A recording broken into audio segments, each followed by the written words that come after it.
Assalamualaikum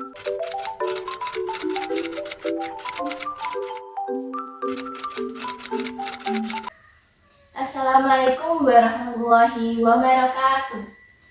Alhamdulillahirabbil alamin wassalatu wassalamu ala asyrafil anbiya'i wal mursalin wa ala alihi washabihi ajmain. Amma ba'du. Bismillahirrahmanirrahim.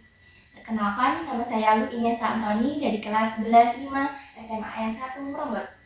Segala puji bagi Allah yang menggelar langit dan bumi berserta isinya. Tidak ada satu pun yang lepas dari kekuasaan Allah Subhanahu wa Ta'ala. Pada kesempatan ini, saya ingin menyampaikan kajian tentang berprasangka baik kepada Allah, karena skenario Allah itu pasti jauh lebih indah. Kita dirancang oleh Allah dengan sangat detail, sempurna, diurus oleh Allah setiap saat. Tidak ada satu saat pun kita luput dari kebaikan Allah.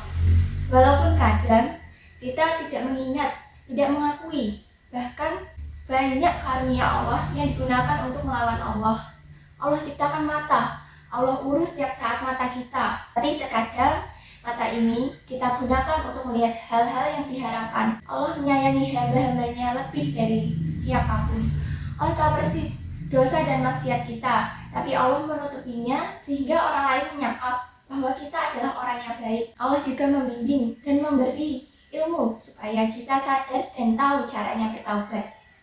Kita harus yakin kepada Allah, karena kebahagiaan, kemuliaan, keselamatan itu tergantung keyakinan. Makin yakin kepada Allah, maka makin bahagia, makin mulia akhlaknya, dan makin selamat amal-amalnya. Dalam sebuah hadis diriwayatkan dari Abu Hurairah radhiyallahu anhu dari Nabi Muhammad SAW. Bismillahirrahmanirrahim. Yaqulullah ta'ala anna abdunna abdi bi'in khairan wa khairu wa in syarran wa syarru. Artinya, aku tergantung prasangka hambaku terhadapku. Kalau prasangka itu baik, maka hasilnya akan baik. Tapi kalau prasangka itu buruk, maka hasilnya akan buruk pula. Hadis riwayat Tabrani. Teman-teman yang berbahagia, ini contoh ya. Dulu waktu saya masih SMP, pulangnya kan jam 1. Pastinya kan lapar ya. Saya dan teman-teman saya ingin membeli cilok dan es permen karet. Kita nunggu nih sambil bayangin nikmatnya cilok sama es warnanya pink-pink gitu. Kita antri. Udah nunggu lama banget. Nah, habis itu giliran saya maju satu langkah, ternyata katanya penjual esnya udah habis sama ciloknya. Bayangin kesalnya, saya doang yang gak kebagian. Tapi besoknya sekolah itu masuk, mereka tuh pada ngabarin gak masuk. Dan ada salah satu teman saya yang WA saya kalau mereka itu pada keracunan.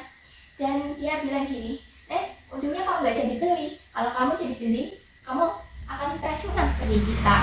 Kata teman saya, dia bilang, syukurlah kepada Allah karena Allah masih menjagamu. Dan saya teringat tentang firman Allah dalam surat Ar-Rahman. Bismillahirrahmanirrahim. Fabi'ayyi ala'i rabbikuma tukadziban. Yang artinya, nikmat Tuhanmu manakah yang kamu dustakan? Dari situ kita dapat menarik kesimpulan bahwa kita harus berprasangka baik ada Allah setiap saat. Yang menurut kita baik, belum tentu menurut Allah itu baik. Semoga kita terhindar dari hal-hal yang tidak diridhoi oleh Allah Subhanahu wa Ta'ala. Amin, amin, ya Rabbal Alamin. Sekian kajian dari saya. Bila ada salah, mohon maaf. Wabillahi taufiq wal hidayah. Wassalamualaikum warahmatullahi wabarakatuh. Salam HPPAI.